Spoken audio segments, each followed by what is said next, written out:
totalmente. Cuando yo llegué aquí como técnico, teníamos un equipo indefinido, estaban, ¿sí? Y ese equipo,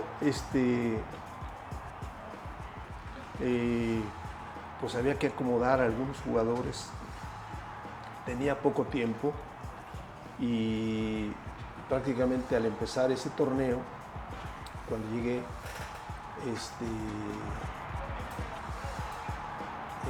si perdíamos 3 partidos seguidos, 3, el equipo descendía. O sea, sí, no, pues estaba canijo. Imagínate. Entonces, ¿qué sucede?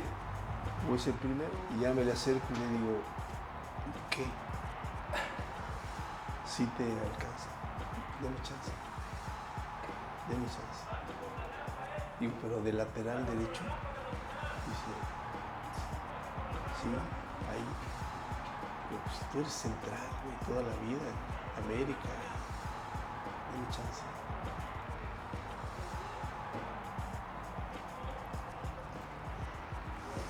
Ese muchacho, ese jugador, cambió la historia de San Luis. Okay. Y ganamos 5 partidos seguidos, ganados, 15 puntos. Cuando los cité, le dije a este muchacho que le dijera, como a las 2 horas me entra una llamada. Y entra la llamada y dice, buenos días, con el profesor Raúl Arias. Y le digo, ¿sí? ¿De parte de quién? Yo haciendo sí, pues de modo que no se reconociera esa voz. Dice, de Luis Roberto Alves Sagui. Y le digo, aquel que me pegaba. Y le hace, ahora resulta que yo te pegaba. Se rompió el hielo. Esa es la madurez. Claro. O sea, haz de cuenta que dijiste todo, sí, claro, y él dijo todo. Ahí o sea, nace un afecto, un respeto, un cariño. Al otro día que nos vimos como brothers de toda la vida. Qué gusto verte y yo sé que y él también. Maravilloso. Y Puebla sí tiene buen contragolpe, pero llegó un momento que no sabía ni defenderse ni contragolpear. Y pierden el partido. ¿Me entiendes? Para mí ese es lo más práctico del juego, tener ese funcionamiento. ¿Le gusta San Luis? ¿Ha visto hasta San Luis? Sí. ¿Le gusta? Pues me gusta a mí,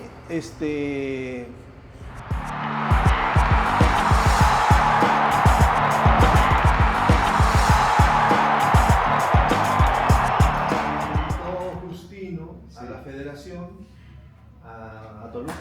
Toluca, sí, ¿verdad? No. ¿Qué hace ahora Justino? No, pues es el encargado de la remodelación del Estadio Azteca. ¿Ah, sí? Es el encargado, él es el encargado. Y estaba él y su brazo derecho de ahí. Y no, es una maravilla, fue espectacular, una cosa espectacular.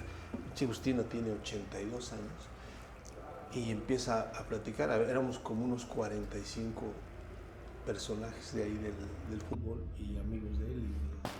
Y pues, no, y fulano de tal, no, ¿te acuerdas en el 71 cuando hicimos no sé qué, que fuimos, que íbamos a desayunar no sé qué, que no,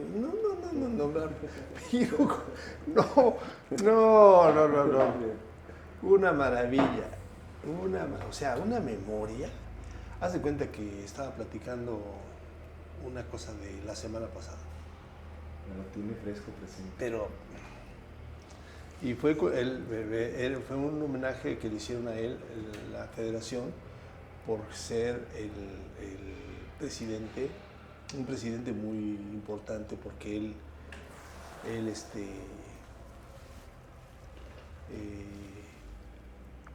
primero, él creó las instalaciones de esa federación ahí en Toluca.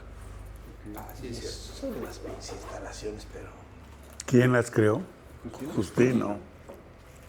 O sea, Justino cambió la historia de la Federación Mexicana, porque la Federación Mexicana eran en la Ciudad de México, pues ahí unos pinches cuartitos ahí, todo. Y allá, no, pues haz de cuenta que es pues, como unas, ¿qué será? Como unas 3 hectáreas de terreno, o 4. Hay como 5 canchas. ¿A poco? Y tienen unos pinches elevadores y oficinas y categorías y nada, increíble. Buena onda. Y me invitó ahí y luego llegó Emilio Azcárraga. ¿También llegó? Llegó y no, puta madre, pinche Emilio. Hace cuánto yo estaba así, con en una mesa, Sí. con mi nombre ahí y todo, y así cada quien tenía su nombre personal, ¿no? Y llega por acá atrás el güey y me agarra. Dije, ¿quién será este güey? No lo agarraba porque se volteaba el güey para acá y le digo, ¿quién, cabrón? ¿Quién eres? Y yo, ¿qué pasó? Mira, no, una cosa tan sencilla, pero tan bonita. Como que es juguetón, ¿no? Y Emilio. Buena onda, güey. Pues todas las anécdotas. Sí. No, pues es... Nos platicaba el Chuchus la semana pasada, la de justo en esa foto que estaba el Chacho y estaba Emilio justo en esa foto también, y que le pedía los premios frente de ustedes y que pues nada más se reía Emilio. Y que les pedía los premios para todos, para el club y para los extras, las primas, y que se reía nada más Emilio. En esa foto que estaban todos ustedes. ¿Ese de qué año fue? 2008. Dice 2008, dice. Sí, bueno, es el torneo 2008, no sé si sea Porque sí creo que en tiene qué fecha. momento, pero bueno. Fue la inauguración de De la presa. sí, que fue la que le dije al gobernador. Pues fíjate, entonces fue corto el tiempo, que tú llegaste que en el 2005, Sí, en 3 años, ¿eh? sí. En 3 años ahí ya estaba la presa. No, porque en ese, cuando nos íbamos a caminar así para la presa o eso, un día que andaba con el Américo y nos íbamos a caminar ahí a la presa, dejamos los coches por ahí cerca y vimos el terreno ese. Y ya nos brincamos, ya vimos, sí, vimos que había unos caballos del municipio. Ajá. Y entonces ya un empleado ahí, digo, no, y digo, ¿de qué es? Dice, no, pues aquí es un terreno del municipio, que la chingada, que no sé qué. Y pues todo tirado, un montón de... Monto. Sí, y ya. Y entonces qué buena onda, ¿no? Y entonces ya a mí se me quedó grabado el terreno, porque hay agua por ahí cerca, ¿no? Y entonces y nosotros para tener alguna cancha necesitamos agua. Sí. Entonces ya, ahí quedó. Entonces cuando nos salvamos, después de la comida, en una comida que están todos los personajes. Está Emilio Azcárraga, porque San Luis era de Televisa. Sí. Está el gobernador, están todos los personajes, todos, como en esta foto, ¿no? Todos. Sí. Y entonces, ahí cuando me toca hablar a mí, es que le digo al gobernador, le digo, no, pues yo estoy de acuerdo con lo que me dijo el señor gobernador, que yo creo que sí me parece algo brillante, muy bien. Y el gobernador se me queda viendo como diciendo, ¿a qué horas te dije, Carlos? Y entonces me dijo que... Era Marcelo. ¿Quién? Marcelo de los Adrián Santos. Santos. Sí. Sí. Y me dice, y entonces, y lo que me dijo que es importante que San Luis debe dejar de ser un equipo y convertirse en una institución. Y tómala, güey. Todos aplaudieron. Muy bien, señor gobernador. Que no sé. Entonces conocimos. Entonces me quedaba bien, hijo de la chingada, ¿qué horas te dije? Tómala. Y entonces, yo creo que sí hay que buscar, ir pensando en algún terreno. Y entonces se empiezan a echarse no, pues a ver, presidente municipal, a ver, ¿dónde hay un espacio? No, lo que pasa es que la ciudad, no sé qué, y entonces algún empresario dice, no, yo tengo unos terrenos allá, no sé qué, que la chingada, y yo, y no sé qué, y entonces, y cuando me toca hablar le digo, Yo ya vi unos. que están ahí, camino a la presa, esos terrenos que están ahí porque pues, están cerca, y la verdad que hay agua, y yo me parece, no, pues esos, cabrón, esos, pues, y vamos a hacerlo, y por eso fue que se hicieron. ¿Y quién Además, ya desarrolló el tenía- proyecto? ¿Eh? ¿Quién desarrolló el proyecto? ¿Cómo? Sí, ¿quién desarrolló el proyecto de, El diseño. sí, el diseño, las instalaciones, todo?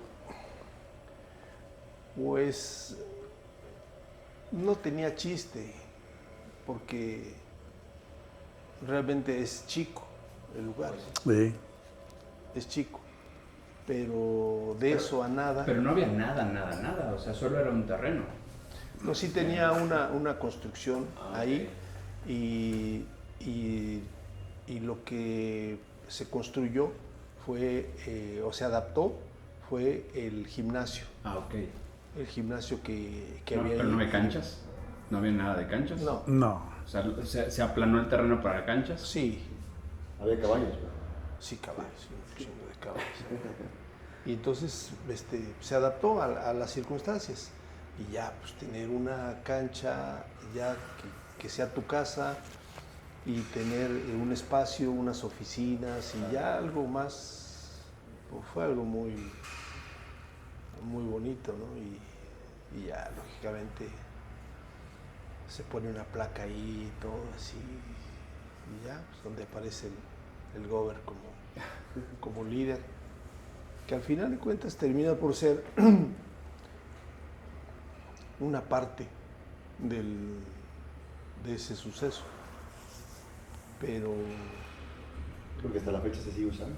no, pero la conclusión de las cosas es que tiene un gran valor porque pues en ese lugar van a pasar muchas generaciones de niños, de jóvenes, y que tienen la oportunidad de ponerse a prueba o motivarse porque los dejan entrenar ahí, o porque tienen la ilusión de ser profesionales. Y ese es el sentido. Que esa es una queja en los últimos años que ha venido pasando, en donde ya se divide mucho. No sé en aquellos años, Pichu nos platicaba que antes, por ejemplo, él en Tijuana dejaba acercar mucho las fuerzas básicas a los primeros equipos, que pudieran ir y saludar a las fuerzas básicas y todo. Ahora ya los tratan como rockstar totalmente. O sea, el primer equipo entrena a un horario completamente distinto, no se acercan, no conviven. Es lo malo a lo mejor ahora del fútbol moderno, en donde ya no hay mucho contacto con las Fuerzas. inferiores, las fuerzas Ajá. básicas. En aquel entonces, me imagino, sí había un contacto más directo. ¿Usted qué opina de eso, profe? De poder acercar a la afición, a la gente, a la prensa, con el primer equipo. Poco hay contacto, obviamente, por ejemplo, firma de autógrafos o cosas así. Pero muchas veces, y por ejemplo, el equipo actual de San Luis, hay un desarraigo y un desapego con la gente, porque el equipo está como muy distante. Me refiero a jugadores. Hay un potosino en el equipo, solo uno, Sí. y no juega. Sí, no juego. No juega nada, no ha visto minutos. Sí, del primer partido contra Tigres nada más. Pero bueno, esos pueden ser decisiones técnicas. Sí. Pero solo hay un potosino, cuando normalmente sabemos que en San Luis siempre ha habido jugadores históricamente muchos jugadores potosinos, canteranos, que vienen desde fuerzas básicas, que de pronto se les da oportunidad y que han salido y que bueno, históricamente en San Luis Potosí hay muy buenos jugadores de fútbol, que mejor lo platicamos, Tigres jugando en San Luis Potosí traía más potosinos en cancha que el propio equipo de San Luis. Sí. Es increíble. Pero esa es esa es una decisión del cuerpo técnico. ¿Entiendes? En donde el cuerpo técnico pues tiene que tener la iniciativa y el control de saber manejar esa situación. O sea, no te puedes tú desentender de la necesidad que tiene la afición o la necesidad que tienen los jóvenes que aspiran a jugar al fútbol. No puedes tú voltearte y decir, pues no me interesa eso, ¿no?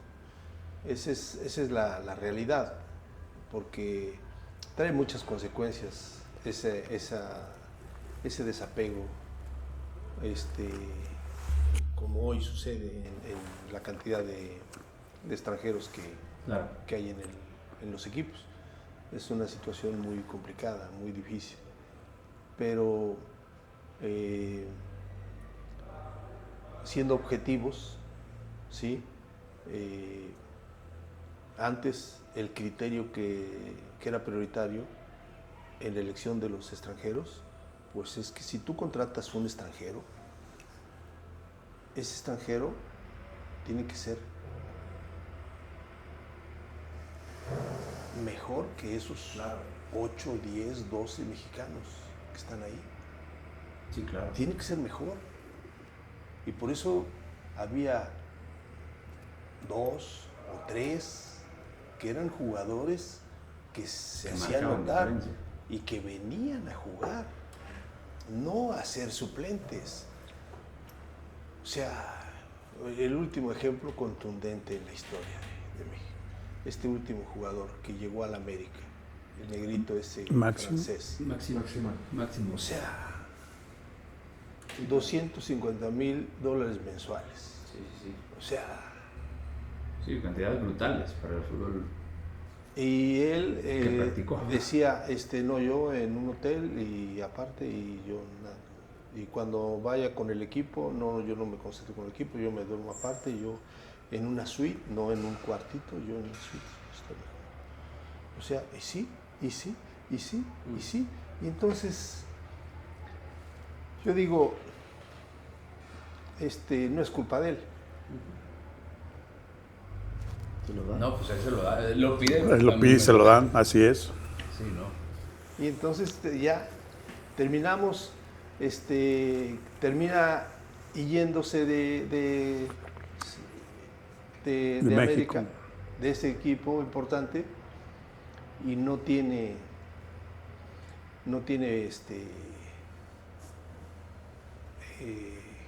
la despedida, la gratitud, el recuerdo, lo que significa México, el reflejo de los mexicanos que somos generosos, hospitalarios. No, absolutamente no. Él, todo lo que habló ya como una consecuencia fue queja, fue hablar mal de México. Y entonces, esto no es una cosa nueva, es algo que prevalece en la historia, que hay mucha ingratitud de muchos muchachos buenos, jugadores que vinieron o malos, pero que se van hablando mal. Y entonces dices tú, pues, ¿qué sentido tiene? No jugó, no funcionó, se llevó todo el dinero que quiso y sigue teniendo un prestigio en otro lugar y probando y mintiendo y haciendo cosas. Entonces, yo creo que un ejemplo, por ejemplo, una selección, la selección que está hoy en México. Y tú ves, por ejemplo, la selección que tuvo Manolo Lapuente en el Mundial que estuvo, que fue creo que el de Francia. Y veías un liderazgo en jugadores, a Cuauhtémoc, Aspe, Braulio, jugadores mexicanos,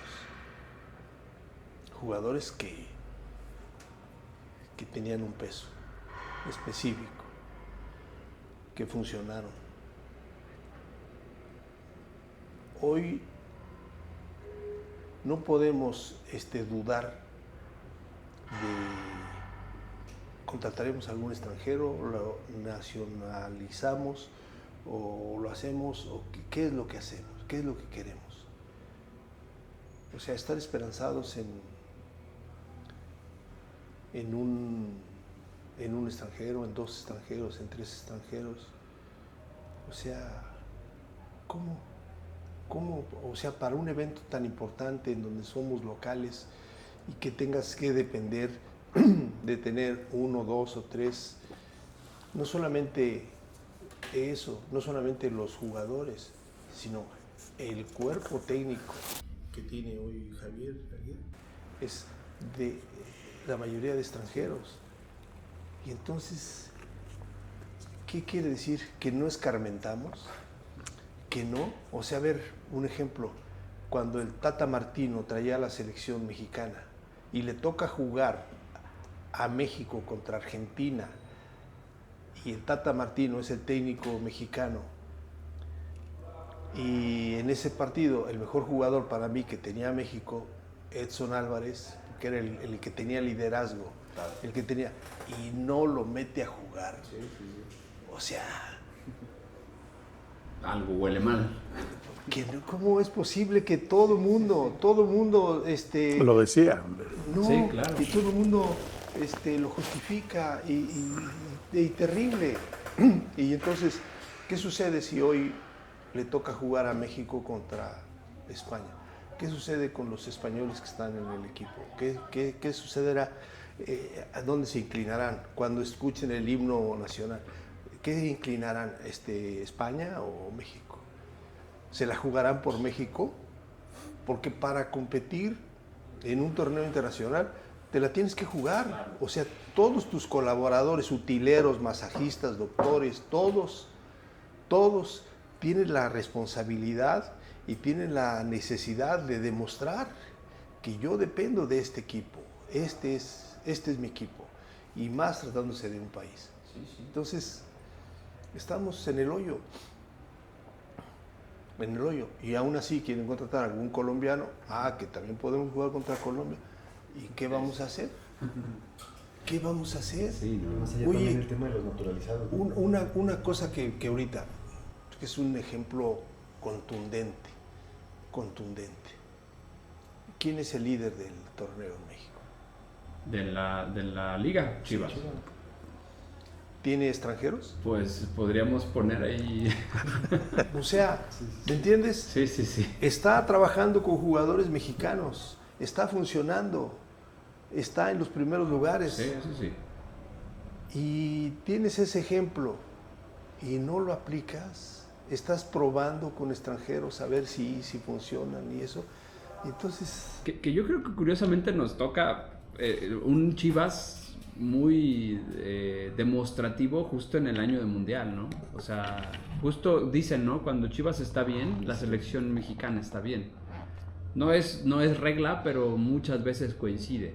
Hoy las Chivas están extraordinariamente bien, atípicamente porque los últimos torneos no había ido tan bien y de pronto este torneo, ¡pum!, super líder, prácticamente invicto, perdió un partido con un partidazo contra Cruz Azul, Sí, la semana pasada. que acaba de perder, y va a jugar un mundial, los últimos partidos prácticamente una base de Chivas en la selección. Bueno, eso esperamos. Bueno, no, los últimos 2 partidos de la selección. Yo sé que en el mundial no va a ser una base de Chivas porque faltan los europeos y faltan los que no están siendo convocados por lesiones o por otras cosas.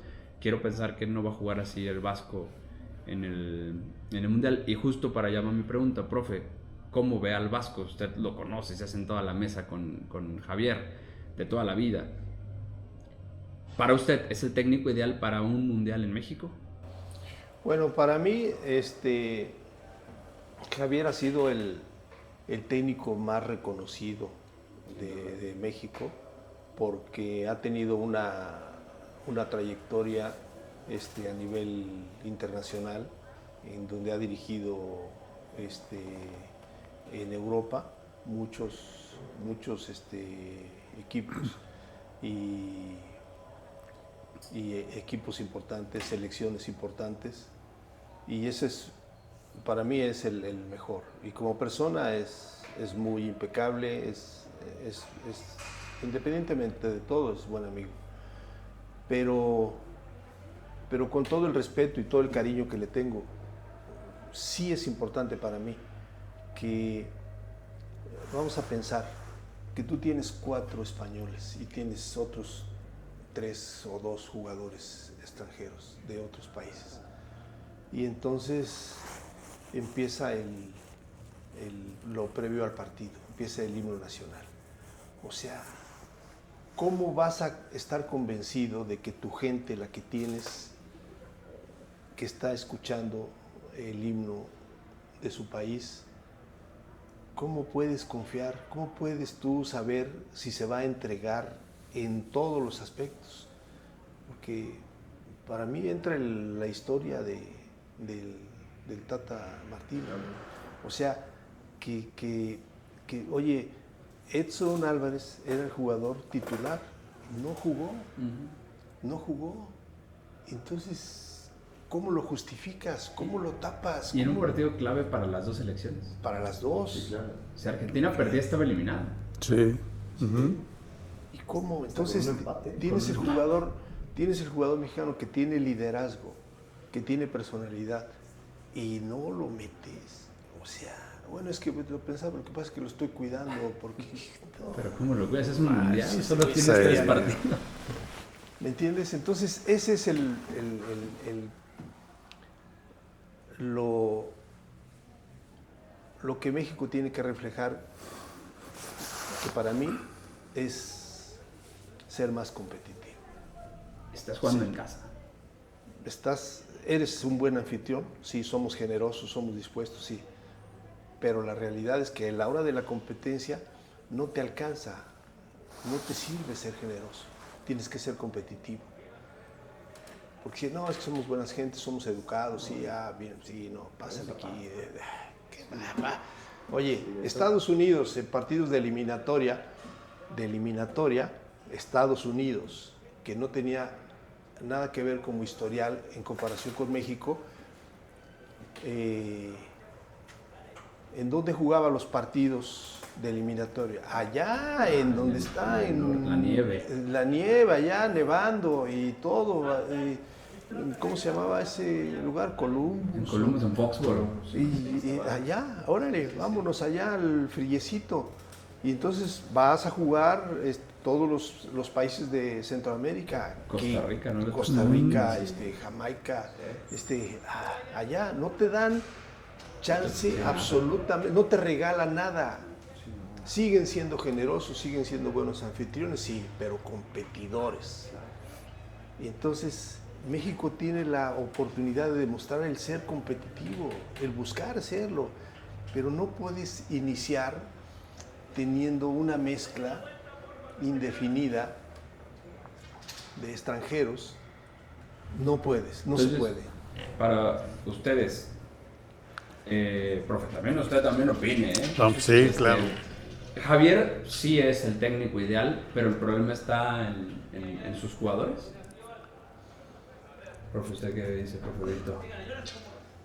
Yo creo que sí es importante considerar que estamos hablando de una selección de México, y la representación que la gran mayoría de la afición o de la gente es que sean jugadores mexicanos. Volvemos al equipo de San Luis, que casi no hay jugadores en San Luis, potosinos. Yo creo que sí debe de haber esa representación de jugador mexicano. Considero lo que comenta el profe Raúl es importante. Es muy difícil un jugador extranjero nacionalizado mexicano pueda rendir de igual manera que un jugador mexicano que siente los colores, que siente su himno nacional y que de alguna manera está representando a México. Es muy diferente. Yo considero que también es algo que sí hay que plantearse bien. sea, el problema puede venir de digamos, de la banca. O sea, de los seleccionables. Exactamente, sí. O sea, profe, entonces relativamente el problema está en los jugadores. Mira, yo te digo que es como esto es como una historia de fútbol, ¿no? Historias que suceden. Yo te pongo un ejemplo de futbolero, totalmente. Cuando yo llegué aquí como técnico, teníamos un equipo indefinido que estaba, ¿sí? Y ese equipo, pues había que acomodar a algunos jugadores. Tenía poco tiempo y prácticamente al empezar ese torneo, cuando llegué,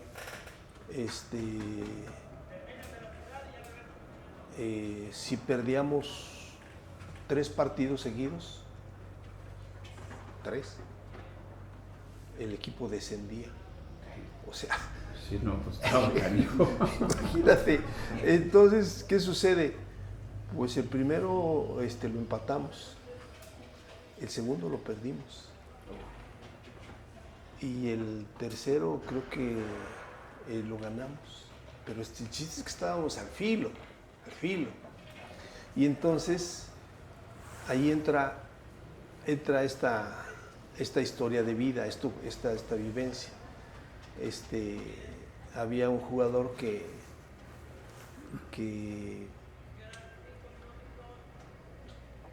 era un defensa central y yo volteaba a ver el plantel y los volteaba a ver a todos y entonces él se me quedaba viendo así y le hacía así, le decía así, como si, sí, güey, yo soy. A mí. Sí, era Carlos Sánchez. Carlitos. Y entonces me hacía así como que... Y entonces yo me hacía como que volteaba y de repente, ¿no? Y ya me le acerco y le digo, ¿qué? Sí te alcanza. Deme chance, profe. Deme chance. Digo, pero de lateral derecho. Dice, sí, ahí. Digo, pues si tú eres central, güey, toda la vida en América, deme chance.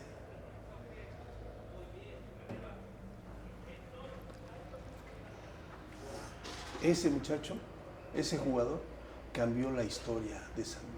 Okay. Y ganamos 5 partidos seguidos, ganados, 15 puntos. Y la historia casi no habla de Carlos. O sea, sí, obviamente lo recordamos con mucho cariño. Carlitos Sánchez. Evidentemente la historia contó otra cosa después, pero la gente obviamente recuerda a los goleadores, recuerda las historias épicas del Colo, de Tahuilán, demás.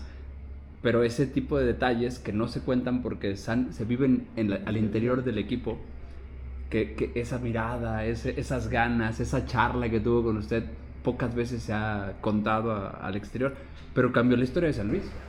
El siguiente partido donde él arranca, íbamos a jugar contra Chivas en el Jalisco, y Chivas andaba muy bien. Y entonces arrancamos con 4 centrales derechos.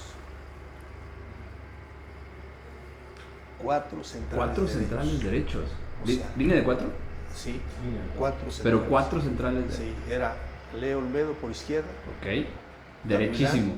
Tahuilán de central, Adrián García de lateral derecho y Carlos Sánchez. 4 centrales derechos. ¿Por qué jugar con un central derecho por izquierda?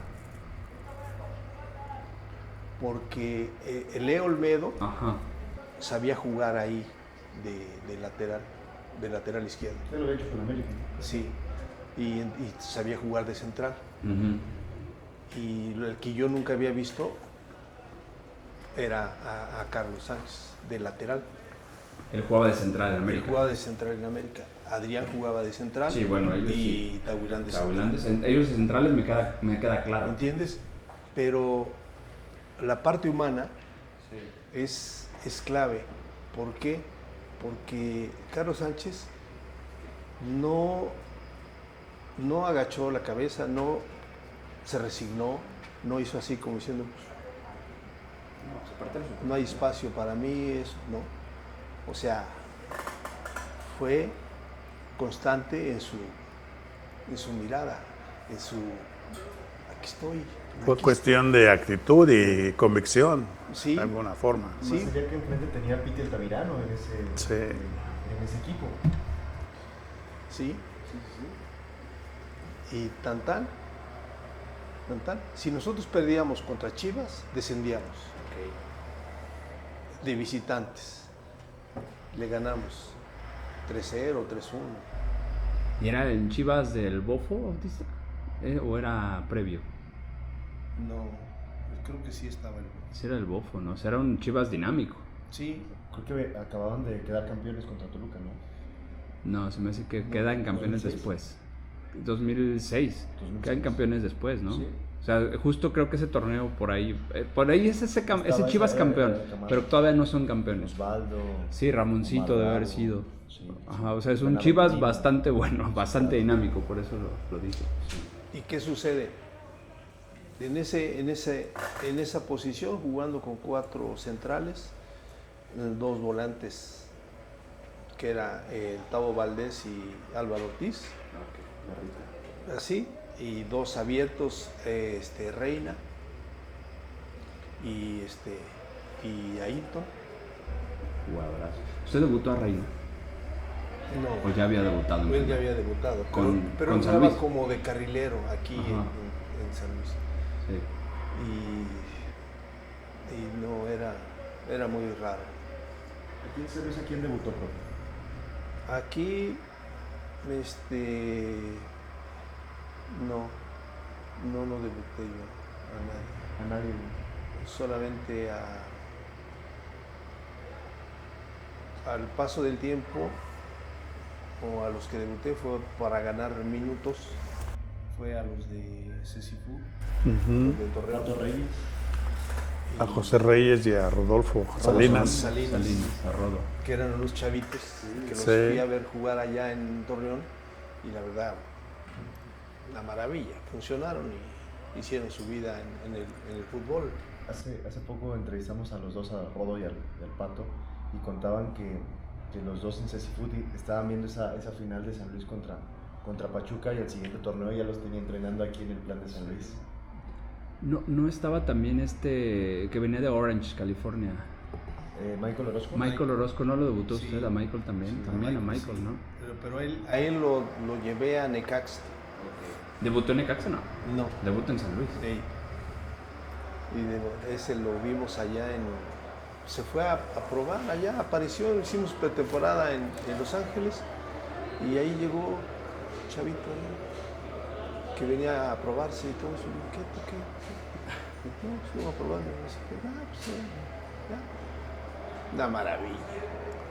Una maravilla. Impecable. Llegó a selección Sí, nacional de sí, Estados sí. Unidos, sí. Sí.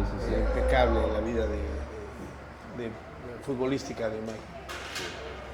Ha sido el México americano que más partidos ha jugado hasta la fecha. Profe, ¿hay presión en el fútbol? Porque a usted le tocó esa etapa del descenso, le tocó estar en el día a día con su cuerpo técnico, con los jugadores. ¿Sí hay presión en un descenso en el fútbol? Bueno, no me gustaría tocar este tema, pero la verdad es que sí hay presión. Cuando hay ascenso y descenso, sí hay presión. Hoy que no hay ascenso y descenso, no importa. Total, que los directivos paguen la multa, ya seguimos. Si es que la pagan. Seguimos viviendo de lo mismo. Entonces, eso es una diferencia. Si tú no tienes presión, no tienes la obligación, no tienes la responsabilidad de buscar, por ejemplo, ese ejemplo de la búsqueda de la mejora del equipo en la salvación de San Luis, que estábamos jugándonos la vida en el Jalisco, o sea, todos, y una responsabilidad, y vamos a competir, vamos a competir. A mí me gustaría que hoy la selección asumiera eso. Vamos a competir, no puedes practicar y someterte a esa responsabilidad que significa hacer un equipo competidor. No puedes. De la noche a la mañana, ¿cómo haces tú? Si no tienes jugadores, no tienes que estén acostumbrados a esa responsabilidad de jugar y de competir día tras día, entrenamiento tras entrenamiento, y el cuerpo técnico, la responsabilidad de socializar, de ganar, de promover jugadores, no puedes. Y el consuelo de decir, bueno, no importa, si descendemos, que se pague la multa y seguimos. O sea, no importa. No se puede vivir con eso. No puedes tú añadir eso en tu vida, esa justificación, esa irresponsabilidad, no la puedes. Y eso es la consecuencia que estamos viviendo. O sea, la mediocridad y las pocas aspiraciones que se tienen es producto de eso. No importa, no, sí, yo estoy jugando en Europa, sí, pero estás jugando, pero no eres titular. Entonces, ¿qué haces? ¿Sí? O sea, si estás en Europa, bueno, pues tienes que ser titular, buscar la forma, prepararte, ir, luchar, entrenar mañana, tarde y noche. Y ya hay ejemplos importantes de futbolistas mexicanos que no eran considerados importantes. Por ejemplo, Hugo Sánchez no era importante cuando llegó, pero llegaba temprano y era el último en irse. Y entonces todos los demás decían, ese mexicano, ¿qué vas a ver? Que se quede. No, se quedaba y se iba hasta el último. ¿Y qué sucede? Somete al resto de sus compañeros, los presiona. ¿Por qué? Porque él refleja ser competitivo. Nunca fue conformista. Es complicado eso, entenderlo. No es responsabilidad de uno como técnico de enseñarle al jugador ese tipo de pensamiento, ese tipo de camino, ese tipo de responsabilidad. Si no persigues tu sueño y no persigues la responsabilidad conforme a las aspiraciones que tengas, pues te vuelves una persona conformista. Entonces vas a tener una vida mediocre. Comentabas en una ocasión que Sague era igual, que Sague era disciplinadísimo. Una maravilla. Estuvo en Necaxa. Ya se había retirado. Ya se había retirado. Agarró el segundo aire con usted, ¿no, profe? Como el cuarto aire. Pero varios, no nada más. Sí, Braulio ¿no? Luna, Sí. el Chacho. Pues de hecho, aquí San Luis decían que era levantamuertos en algún momento, ¿no? Adrián Necaxa Martínez. otro. Adrián Martínez. Sí. Pero ahí, regresando a ese punto que acaba de decir, profe, es bien fácil decirlo a lo mejor ya cuando uno tiene cierta edad, pero cuando los chavos son chavos, es difícil hacerlos caer en esa mentalidad, ¿no? Porque, pues sí, ayer platicaba con alumnos y les decía, es que yo ya pasé por esa etapa, tú tienes 17, 18, 19 años, yo ya pasé por donde tú estás. Y yo lo puedo decir porque pues yo ya pasé, ustedes ya pasaron por la edad que tengo yo, y yo ya pasé por la edad que tiene Yair. Pero a lo mejor un chavo, un jugador joven de 24 años que dice, yo tengo la vida resuelta porque gano millones, ¿qué me va a enseñar usted? Se burlaban mucho los entrevistas que hace Josgard, donde vi la que le hizo usted, por cierto, del profe de Ojitos Mesa, porque el Ojitos se preocupa mucho por los jugadores, sí, y les pone videos de ahorren y todo, y que los jugadores se burlan mucho de él, porque pues que hasta mucho tiempo después... ¿Por la edad? Sí, porque les pone videos de cuestiones familiares, o sea, de que se preocupen por su vida futura. Pero que pocos son los jugadores que sí entienden el valor de ese tipo de educación financiera, educación para la vida, pues. Pero hay muchos que hasta se dicen, ¿y para qué? O sea, como que no pasa nada. Pocos son los jugadores, me imagino, que sí tienen esa disciplina desde muy chicos. No todos son Hugo Sánchez, no todos son Sague. ¿Cómo caerle al jugador desde joven de que esto no es para toda la vida. Lo que tú tienes hoy, el talento, el dinero, la juventud, no te va a durar siempre. Y la fama también. Sí, porque la fama es un ladrillito y te eleva y te caes. Vas creciendo. Cuando eres joven, en muchos aspectos, mentalmente tienes muchas carencias. Cuando eres joven, va pasando el tiempo y vas haciendo una reflexión de los errores cometidos y vas madurando. Hay gente que no tiene esa aplicación, no tiene ese conocimiento. Pero, por ejemplo, dos ejemplos, una con Sague y otra con Adrián, el arquero. Sague era, la relación que yo tenía con él de jugadores era malísima, o sea, era de mentada de madre para arriba. ¿Por qué? Porque yo me tocaba marcarlo a veces, porque él jugaba a veces como de volante ofensivo y pues si él lo dejabas que recepcionara la pelota y que se volteara, la tiraba ahí y te sacaba, no sé, 8 metros en segundos. Una potencia que tenía, una fuerza en los brazos. Entonces yo tenía que anticipar o echarme para atrás. Y entonces, pero era imposible, no había forma de cuando él jugaba en América y yo jugaba en Cruz Azul o en otros equipos. Y entonces era una relación mala, más mala de mi parte que de él, ¿no? Y entonces era muy pues se retira él y luego me retiro yo y ya me voy a Necaxa. Y entonces hay un día que Emilio Azcárraga cumple años y nos invita a hacer una cascarita en el Azteca a determinados jugadores y todos, y en esa me invita a mí y aparece el Sague del otro lado. Y entonces, ¿otra vez? Pues así nos vemos. O sea, y entonces ya entra la relación y viene una jugada así y entonces pues el gesto que tiene lo alcanza a tocar así a Sague, la para con el pecho, la pelota bota y agarra así un cambio de frente, pero la pelota como a 70 metros a media altura se fue.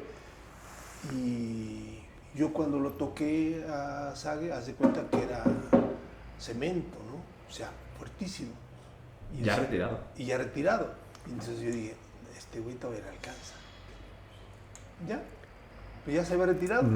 Bueno, pues pasan como un mes, termina el torneo y me dice el hijo de Che Ventura, que se hacía promotor, Fabián, y entonces me dice, Raúl, tengo unos jugadores ahí, ¿cómo ves? Te doy los nombres, y fulano de tal, y Mengano, no, Luis Roberto Alves Sague, y digo, sí. Ese chamo. Ese. El profe dijo, lo tocó y dijo, impresionante. Y entonces dice le digo, sí, mañana que llegue a desayunar allí al Vips en Cuautitlán y ahí platicamos. Usted estaba en Necaxa. Sí. Y ya. Dice, ¿de veras? Digo, sí, ahí lo. No, pues ya. A las 7 de la mañana, ahí estábamos. Y pues nos vemos como Rivales. como a socializar, ¿no? Con él y entonces, pero antes de eso, cuando los cité, le dije a este muchacho que le dijera, como a las 2 horas me entra una llamada y entra la llamada y dice, buenos días, con el profesor Raúl Arias, y le digo, sí. ¿De parte de quién? Yo haciendo mi güey. Sí, pues de modo que no se reconociera esa voz. Dice, de Luis Roberto Alves Sag. Y le digo, aquel que me pegaba. Y le hace, ahora resulta que yo te pegaba. Se O rompió sea, el hielo. esa es la madurez. Claro. O sea, haz de cuenta que dijiste todo Sí, claro. y él dijo todo. Ahí O sea, nace un afecto, un respeto, un cariño. Al otro día que nos vimos como brothers de toda la vida. Qué gusto verte y yo sé que y él también. Maravilloso. Y hasta la fecha hay una amistad, pero impecable, impecable en todos los aspectos. Y es la parte humana, ¿me entiendes? En donde te resignas, te somete. Realmente el tener la credibilidad de sumar en la vida y tenerlo a Sagi fue una de las cosas que cambiaron la historia de San Luis, de Necaxa. fue muy importante, mucho, muy importante. Y esa fue una. Y otra que pasó con Adrián Martínez Sí. fue que cuando llegué yo aquí,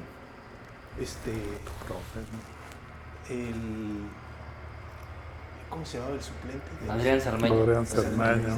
Cermeño era el titular. Y entonces yo a Adrián lo había tenido en Necaxa. Y llego y ¿qué pasó, Blas? ¿Cómo estás? No sé qué. Y era suplente. Y digo, ¿qué pasó? ¿Cómo estás? No, pues bien, tranquilo, pues aquí, tranquilo, pues aquí en San Luis se ve bien, bien. Qué bueno. Y no, pero bien, así como muy Relajado. Conforme. Y entonces me le quedo viendo y le digo,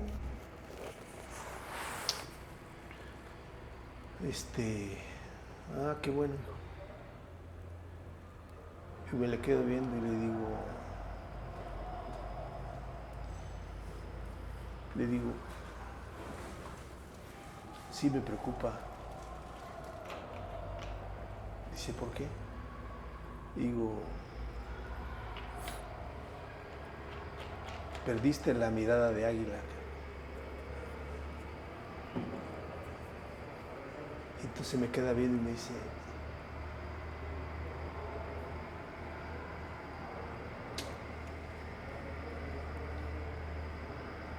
¿en serio?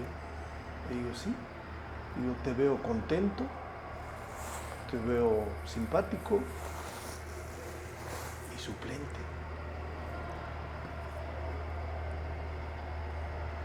Y la verdad, para la necesidad de este equipo, no te alcanza. Se me queda viendo y me dice, porque no era mi jugador, o sea, éramos amigos. Y le hace, se me queda viendo y dice, cámara, güey. Así, cámara. Digo, no eres el que tuve, no eres el que conocí, no eres. Nada más me dijo eso, cámara. Nada más. A los 8 días. Se había vuelto titular. ¿Me entiendes? O sea, lo que significó él en la necesidad que tenía el equipo. Porque él estaba resignado a ser suplente y que, no, pues bien, pues sí. Coincide que yo les decía a ellos que los chavos ahorita son así. Están conformes, están Lo platicábamos. contentísimos de ahí. Nada más con portar la playera. Y no veo esas miradas de águila de querer estar y comerse el mundo ahí. Y pues Adrián tenía sus 40 y tantos años y Sí. trabajaba como un chavo. No se relajaba, ¿no? Siempre era esta. Sí, Pero pues eso es- el profe se los inculcaba. pues hay que tener hambre, ¿no? Todavía, o sea, al no importando dónde está. Pues, se lo inculcaba a él, al Chacho, a todos. Claro. Para que pudieran ser competitivos y la competencia interna era muy grande, se agarraban a chingadazos todos los días. Y hasta el profe, déjalos un ratito ahí. Pero Sí. no era entrar a calmarlos porque era pelear y pelear. Y el día que dejan de pelear es cuando los equipos se van a caer. Pero el profe sí dice algo importante. Que era una anécdota que contaba Que Ángel. ahora falta mucho. Ángel Reina en una entrevista contaba que una de las razones por las cuales el América lo deja entrar a la escuelita es porque en su primer entrenamiento se agarró a golpes por una pelota. Y obviamente lo regañaron, lo castigaron, lo expulsan 3 semanas, pero el entrenador, no me acuerdo el nombre del entrenador, habla con su papá y le dice, es que esa hambre de pelearse por un balón y por un puesto es lo que queremos en América. Obviamente lo regañamos, pero le decimos al papá que lo vuelva a traer, que no crea que lo expulsamos, o sea, Sí, nomás lo corriges. lo corriges, pero sí necesitamos esa hambre de un Sí, es jugador el carácter. ese carácter, El carácter. ese, porque no nada más es déjate. Y una cosa que me quedé muy marcado en un partido donde estaba Omar Domínguez ahora entrenando niños, es van perdiendo los chavitos, les meten gol y baja la mirada y Omar les grita, nunca bajes la mirada, aunque te metan gol y te hagan un burle, nunca bajes la mirada, levanta la mirada, esa mirada arriba, porque nunca bajes la mirada, o sea, te ganaron, ni modo, levanta la mirada y sigue, o sea, ni modo, te ganaron, vas a la próxima jugada, levántala y vamos a seguir jugando. Entonces creo que es el carácter que muchas veces Sí. te derrota, pero tienes que aprender a forjarte. Eso. Profe, yo sé que ya casi se tienen que ir porque hay un evento muy especial, pero tengo 2 preguntas y la última quiero cerrar con el legado de Jacobo, porque hoy van a develar esto, pero 2 preguntas rápidas, porque la semana pasada matábamos a Jair Palacio por una pregunta, Sí. porque Jair dice que México no califica en primer lugar en el Mundial. Nosotros estamos que puede ser que sí. Ustedes, profes, México en el Mundial, Que no califique. primero, segundo, En la tercero, primera en la ronda. primera ronda. O sea, En ¿queda el fuera de la grupo. primera ronda o pasa? Pues para ustedes, México, con el grupo que tiene, o sea, el grupo que es Sudáfrica, Corea y no sabemos el repechaje en estas alturas, ¿ustedes cómo ven? México aspira a calificar, no sé si al 6º partido, que es el que todo el Al mundo quinto. queremos. Sexto. 6º partido, Sexto. 5º, 6º ahora. Sí. No sé si lleguemos tan lejos. Tenemos la localía, se juegan muchos, 2 partidos del grupo en el Azteca. ¿Ustedes creen que eso influya, no influya? Hay un juego que se juega en Guadalajara, que también influye salir del Azteca. Siempre lo sabemos que cuando México sale del Azteca en los mundiales nos va triste. Pero ustedes creen, si México califica en primero, tenemos hasta 16avos y octavos se juegan en el Azteca. Si México califica en segundo, se va a Estados Unidos. Y si México califica en tercero, ya valimos, porque se va Miami, ¿no? se va a dar el rol por Estados Unidos, a quién sabe qué país, a qué ciudades. ¿Qué está? Sí. El 6º partido será en Miami, si califica en primer lugar, pero ya es soñar mucho. No les pregunto tan lejos. Fase de grupo. Primer partido Sudáfrica, segundo partido Corea y tercer partido el repechaje de Europa, que no sabemos. Sí. Ahora, ¿ustedes creen que México califica? ¿Y en qué lugar creen que puede calificar? ¿A qué espera calificar? Profe Brito, primero. Yo creo que lo importante es aprovechar la localía, Y de la Azteca cierta pesa manera, mucho sí. más. Y yo creo que todos los equipos tienen la posibilidad, pero México sí tiene una ventaja. El jugar en México yo creo que sí Entonces, ¿califica o no califica? sí califica. Primero, segundo, tercero. En primero, Eso, está con nosotros. Ya. sí. Ya ves, Jair. Bueno, Profe. vamos a ver. ¿Usted qué opina? Pues yo lo que creo que hay 2 cosas. Una cosa es lo que quisiéramos Claro. Sí. y otra cosa es la realidad.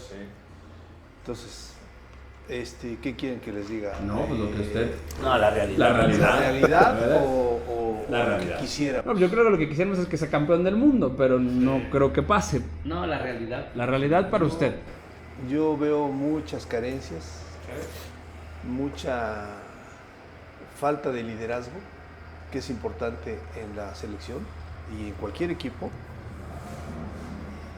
Si no hay liderazgo, hay muy pocas posibilidades en todos los aspectos. Sí, son cosas que a mí me preocupan y que me duelen.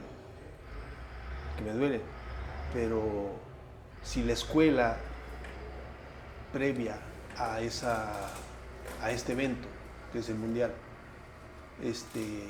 la enseñanza es la mediocridad, porque no hay ascenso ni descenso. O sea, ¿cómo podemos aspirar a ser competidores al máximo y entregar la vida? Sí, no hay forma. En tu equipo. Claro. Cuando tienes el conformismo de decir, ay, que pague la directiva. Al otro torneo vamos a estar bien. O sea, no puedes, no se puede, no se debe. No hay. Yo no conozco otro país que tenga esa política de trabajo. No lo conozco. Y no conozco hoy que haya tantos extranjeros en nuestro fútbol. Entonces, ¿qué hacemos? Entonces sí, que me gustaría que México llegara, que fuera en los primeros lugares. Sí, me gustaría, claro, que añoramos, queremos y todo eso, pero la realidad es que...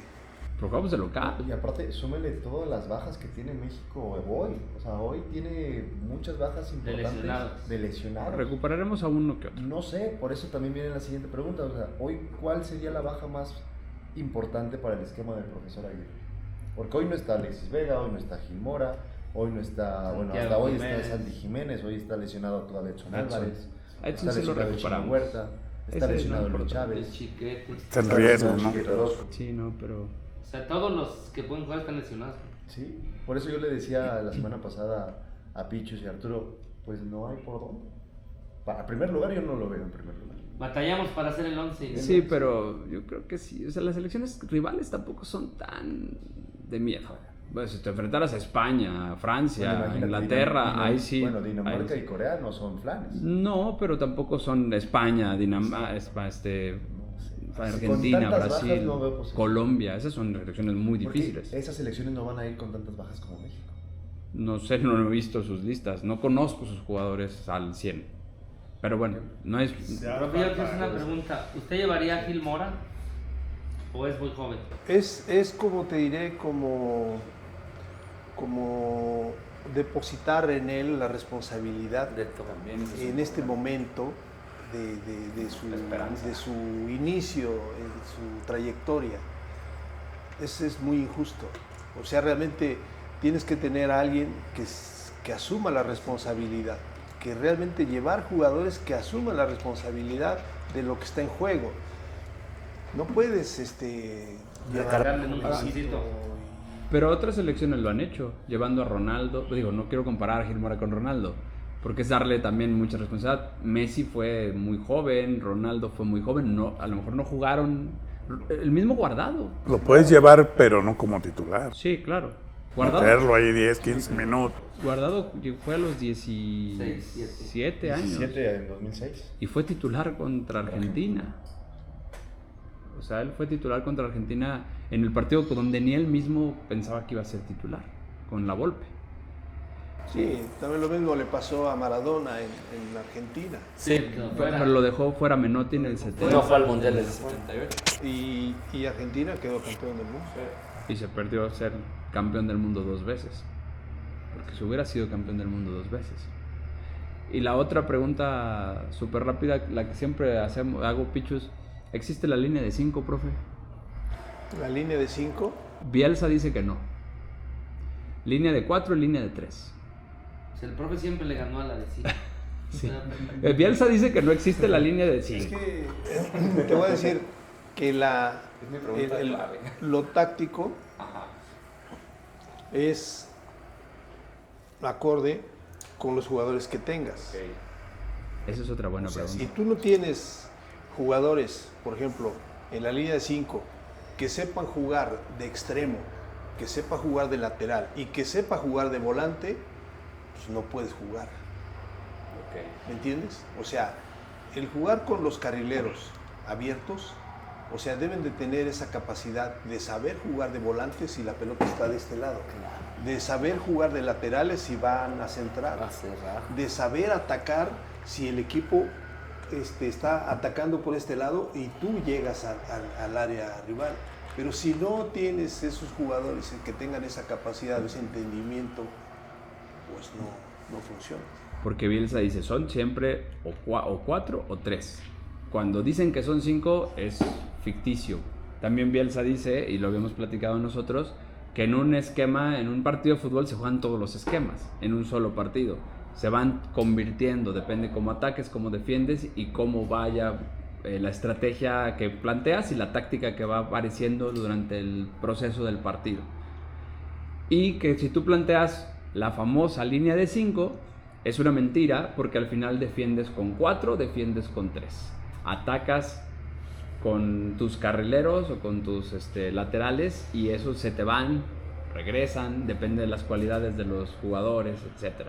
Entonces, Pichus defiende que hay técnicos que sí juegan con 5 clavados. La golpista, ¿verdad, profe? Que Sí. son los que lo saben. Que sí se quedan los 5 clavados. Y cuando la Volpe jugaba con Atlante, tenían un buen funcionamiento porque entendían bien el juego. Y entonces era difícil porque, primero porque tenían volantes por lado derecho que pisaban las dos áreas. O sea, llegan acá y llegan acá. Y eso es una maravilla. Sí, Eso es una maravilla. Si tienes esas condiciones. ¿Sí? Y si tienes un carrilero que también haga ese juego, que llegue al área rival y que se meta acá, y que se meta al otro lado como volante, pues son joyas, pero depende del aspecto físico y el entendimiento táctico. Yo digo que lo más práctico y a mí lo más funcional que se me hizo siempre fue jugar un 4-4. Y tú acomodas al delantero o a los delanteros de determinada forma. Pero eso es lo que da el empaque. Un ejemplo, por ejemplo. Puebla le va ganando a Pumas, ¿no? Que Puebla no había ganado. Y va ganando y de repente... Y de repente Pumas se le va encima y le mete un gol, y le mete otro gol, y le mete otro gol. Sí. Y entonces, pero ves la descomposición de Puebla. No ves el empaque de equipo, de que se sepa defender. Claro. Y el entender de que tienes que defenderte por los lados y defenderte adelante y contragolpear, que esa es la posibilidad, porque Pumas estaba desbordado atacándolo. Sí. Y Puebla sí tiene buen contragolpe, pero llegó un momento que no sabía ni defenderse ni contragolpear, y pierden el partido. Sí. ¿Me entiendes? Para mí ese es lo más práctico del juego, tener ese funcionamiento. ¿Le gusta San Luis? ¿Ha visto a San Luis? Sí. ¿Le gusta? Pues me gusta a mí, ¿cómo te diré? Me gusta que tenga, que haga valer su localía, que esa es una cosa, es importante, porque hay equipos que ni de locales ni de visitantes, entonces cuando menos que reflejen el dominio de su casa. Ese es para mí el punto. Que también supiera ganar de visitante, pues sería más completo. Ese es. Joao Pedro creo que es lo más rescatable que tiene San Luis hoy. Sí. Y de mucho tiempo, ¿no? O sea, sí, un delantero como... Sí, no, pero me refiero que hace mucho tiempo que no tenemos un delantero como Joao. Tal vez... No, desde Nico. Sí, Nico Ibáñez y... Claro, Berterame. No sé si Berterame esté a ese nivel porque tampoco era tan brillante, pero Nico, Marcelo de Faria, me tengo que ir muy atrás. Alfredo Moreno, sí, me tenemos que ir muy atrás para un delantero del nivel. Y para cerrar, ya para esto, no sé si... Esa Sí, pregunta dale. Para cerrar, lo platicábamos en la mañana en la caminata con el profe Brito y con usted, profe. Sé que esta pregunta pues es muy significativa para usted porque pues representó las dos instituciones que hoy se van a jugar en la tarde, Puebla y San Luis. Sí. ¿Cuál es su pronóstico para esta tarde? Pues yo creo el pronóstico que San Luis tiene que ganar. Ese es lo que yo creo. O sea, sí, tengo el sentimiento, la gratitud con Puebla, sí, pero yo considero que San Luis hoy porque Puebla le ha costado mucho y de visita le cuesta más. Entonces tiene un mejor funcionamiento porque pues, tiene que aprovechar la localidad. Eso es lo que creo. Y ya para cerrar, hoy se conmemora a un personaje muy importante del fútbol potosino que fue don Jacobo Payán. ¿Ustedes qué significa para ustedes la memoria de don Jacobo Payán, profe Víctor? Pues alguien muy importante aquí en San Luis Potosí, yo creo que fue un ícono aquí en San Luis para el fútbol, ¿sí? Apoyó bastante el fútbol y creo que merece muy merecidamente lo que hoy se va a hacer en su memoria. Sí, se podrán hablar mil cosas, pero Sí. si alguien le dejó algo al fútbol es don Es don Jacobo. Jacobo, así es. Sí, profe Arias. Pues yo estoy de acuerdo con eso. Don Jacobo representa muchas cosas en San Luis y para mí refleja el liderazgo que tuvo siempre, la iniciativa que tuvo, porque yo me acuerdo que ese terreno del estadio, él lo compró y era un terreno que estaba olvidado, que nadie pensó que pudiera servir y él tenía una visión clara de las cosas y poco a poco fue avanzando y lo fue construyendo. Al paso del tiempo, pues termina por ser una maravilla para todo el estado, porque eso es lo que fortalece, porque hoy vemos que hay equipos importantes como Cruz Azul que no tienen estadio. ¿Y cómo es posible que no tenga estadio? Y tú ves este comparativo de don Jacobo que tuvo esa iniciativa para fomentar una cosa tan brillante como esa. Y que el segundo año que yo estuve aquí fue mi presidente y pues ahí nació una relación muy buena, impecable, una gratitud maravillosa, un apoyo humano incondicional siempre de su parte y al paso del tiempo pues termina por ser una amistad muy buena la que tuve yo con don Jacobo y principalmente por el agradecerle los apoyos que siempre me dio. Pues ahí está. Pichus, ¿tú también vas a estar ahí? Sí, ahí vamos a estar presentes acompañando. Pues también, Es un legado dejó el señor. Pues sí, desde estas tribunas hasta las de su estadio. Por eso existe el fútbol en San Luis. Sí, por eso persiste. Persiste.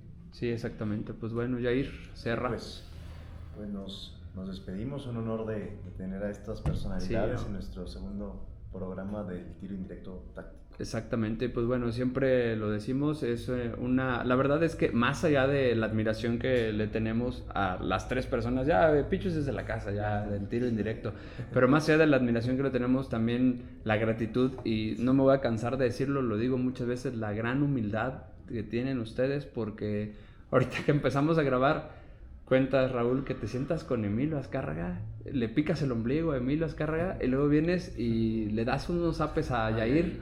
O sea, ese es categoría, porque te puedes sentar a la mesa con personas tan importantes como, por ejemplo, Emilio Azcárraga, por decir un nombre, pero estoy seguro que hay, tú te sientas a la mesa con mucha gente a ese nivel, pero te sientas a la mesa con gente como nosotros, que somos pues también tus amigos, te consideramos un amigo porque nos contestas una llamada, nos saludas como si fuéramos tus vecinos y eso la verdad es que acá se guarda pues como un tesoro como no tienes idea. Nosotros te seguimos en la tele, te admiramos y el hecho poder tener este tipo de acercamientos no tienes, bueno, a lo mejor sí tienes idea de cómo lo valoramos y te lo agradecemos enormemente, Raúl. Bueno, Muchas gracias. Igual la gente, profe, allá lo están esperando, quieren unas fotos con usted. Sí. Hijo. Como ve. Pues sí, vamos. Y a San Luis ya sabes que te adoramos y te vamos a seguir adorando toda la vida. Qué bueno. Gracias. Igual. Pues bueno, Muchas gracias. pues vámonos. Gracias.